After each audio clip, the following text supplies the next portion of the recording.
Ah,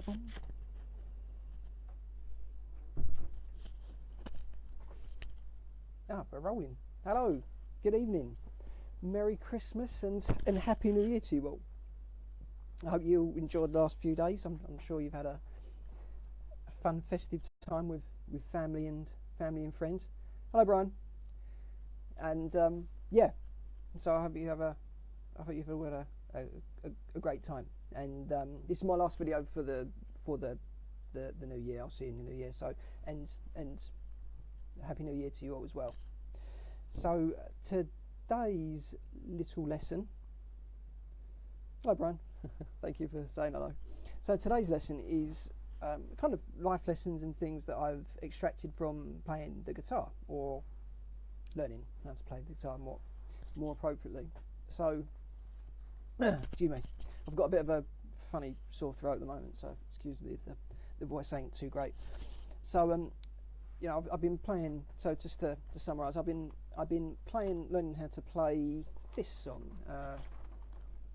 Metallica, Nothing Else Matters, and it's kind of quite a tough song in itself. I mean, due to the complex ways of the way that it's kind of quite melodical, but there's also little intricacies as well, which kind of make it interesting. So I thought, well, bearing in mind I've sort of started to practice this little piece about 2 or 3 weeks ago, and I was pretty rubbish at it because I recorded myself at the start, and now I'm sort of 2 weeks in after quite a few hours of practice. It's actually a lot better, and the part which I thought I could never ever get in my frigging life, because it was frustrating the hell out of me, I've actually started to pick up over the last few days. So it's been quite satisfying. So I thought I'd just share some kind of life lessons and things about how playing the guitar, and lessons I've learned on how to practice it, and then extract the life lessons out of that, and see if you can just carte blanche apply that to other areas of your life. Hello, Mike. Nice to see you. Oh, before I go any further, actually, just following last week's video, no, I can. The answer to someone's question, who I will remain nameless, is no, I cannot see you. So I can see your name, which is popping up, which shows that you're watching this video. So, hello, Mike. No, I can't see you. Hello, James. Hello, Brian. No, I can't see you. But hi, and thank you for tuning in anyway. Mike, if you're tuning in, I'm just kind of giving a lesson today of a life lesson, if you like, of extracting the life lessons of what I've learned from playing the guitar, or practicing the guitar. I'm trying to practice Metallica, Nothing Else Matters, and then learning in that, and just taking out and just applying that, how you can apply that to life in general, and just generalize, taking something which is quite specific and generalizing out into other areas of life. So I thought it'd be a pretty cool video after my World Championships video last week. So I'll crack on, because I'm struggling with volume, are you, Mike? Is that better?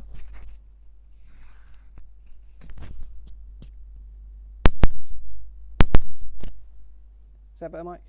Just give me yeah. I will have to get new headphones, because quite a few people have said last week, and so I think that'll have to be an investment I'll have to make. So thank you very much. And that's why I'll just bring it a little bit closer to my mouth as well, so it's not hidden in my jacket. So the first thing I learned about playing the guitar was, or playing this piece was, just mistakes that I've learned before, is to start slow. And so just the most easiest, even if it's like the easiest passage of play, it has to be done slow and even made deliberate. Hello, Roy. Hello, Vicky. Another video similar to last week. I'm just giving some life lessons, and just lessons about what I've learnt from playing the guitar, and I've been trying to play Metallica, Nothing Else Matters, which is really quite a nice, it's a melodic and quite an intricate song. So it's been quite challenging, but it's been nice to give it a bash. Excuse me a second.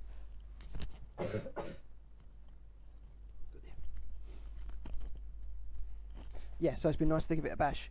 So right, so I'll start again. So the lesson one was what I found was like going really slow and being deliberately slow, because the idea of just going through and just learning the actual pattern or the chord progression or where it is that you're trying to learn was the most important thing, was just to get it under your fingers. Now, yeah, speed was completely irrelevant at this point. In fact, starting slow or deliberately going slow, even if it was like the most easiest of passages, just make it slow. First and foremost, easy, very easy.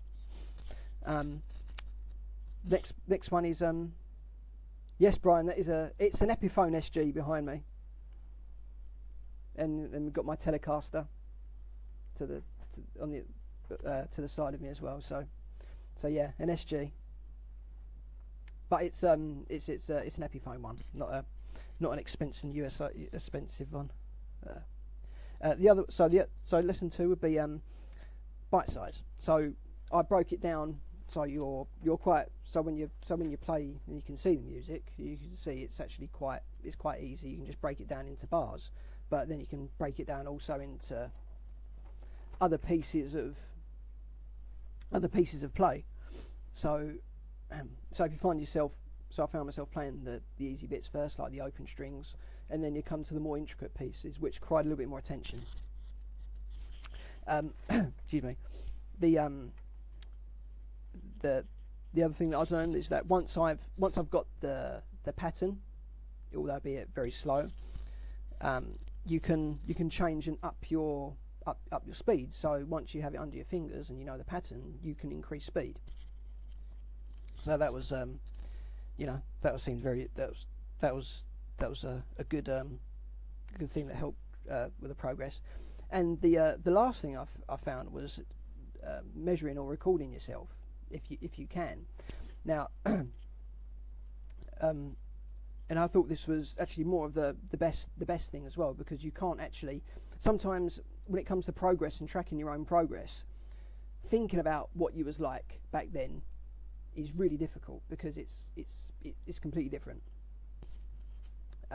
So having some sort of evidence, recording yourself or monitoring yourself, having some sort of figure that you can measure yourself is always a great way of tracking progress. It's great for your confidence. It's also great for great for your development as well. Because the worst thing you do is trying to think back to how good or bad you was at the time. So it's always a great tool to have. So what lessons and things can you have from this and apply to life? Hello Matt, hello James. I'm just doing some very quick videos of about what I've learned playing the guitar, and then taking the life lessons out of that, and just how you can apply it to, how you can use them lessons of learning and practicing and apply it to life in general. So this might be very quick, because I think my voice is going to give up on me. So so lesson 1. So let's take the lessons that we learned from that. So lesson 1. So start slow, and what I was saying about starting slow with a piece of music. If you take an area of your life, just say for instance, people this time of year, people want to lose weight. We can try that example for a change. You start slow. You don't go to the gym 5 times a week or 7 times a week. It's completely daft.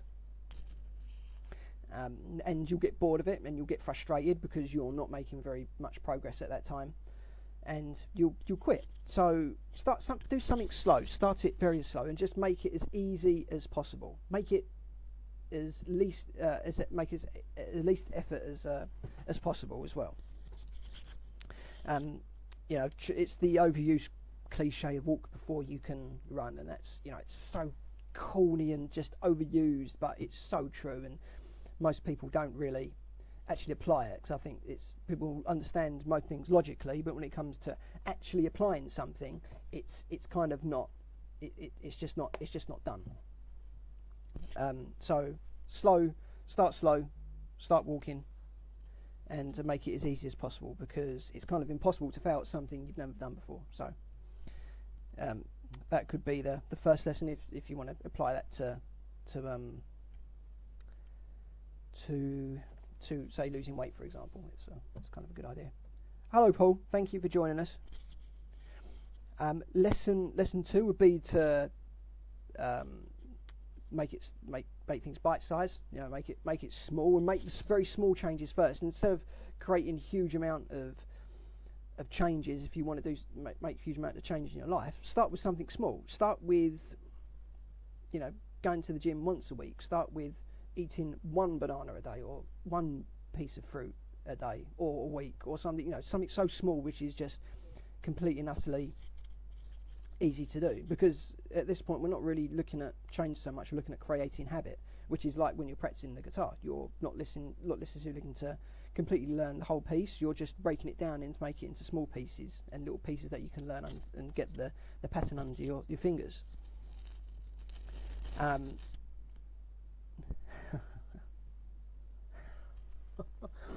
Someone's just put, hello Bertie, a Woodford legend. Thank you very much, Bertie. It's lovely to see you too, Mr. Metropolitan League. How many is it you done now, Bertie? You're a Woodford Green stalwart. You'll be life member soon at a very tender age of 30. I'm sure you will be. So the other thing I learned, lesson 3. Once you've had once you've learned the habit or the pattern or whatever it is you're trying to incorporate into your life, once you've done that at a very slow and small pace, you can start to up the ante. So up the so we take it back to the diet. Try going to the gym 3 times a week. 71 in a row. Well done, Bertie. So that's excellent. Let me come back to that. So enjoy the process and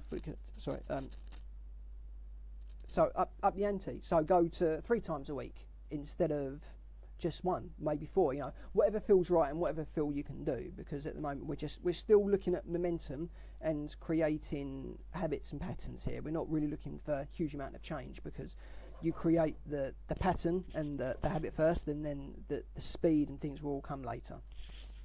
You know, I'm not really teaching rocket science here, folks. I'm just kind of more taking a story and just trying to generalize it into something that you can understand or resonate with, and if it does, then fantastic.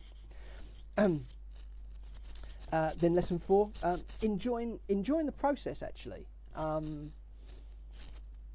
know, trying to fully connect with what you are doing is extremely important, because you want to connect with it emotionally, not just intellectually. Yeah, that's where the change will come. The change will come from your emotions and looking at things and the way how you feel about what you're doing, as opposed to actually thinking logically about it. So when it comes to the learning the music, that I was even if it was a small, slow passage of play that I was learning to do, I was trying to connect with it and just really listen and just feel the music, feel the guitar, just feel the guitar in my hand, listen to the music, and just really try and sink into the actual the way of playing, and just sink it into the music.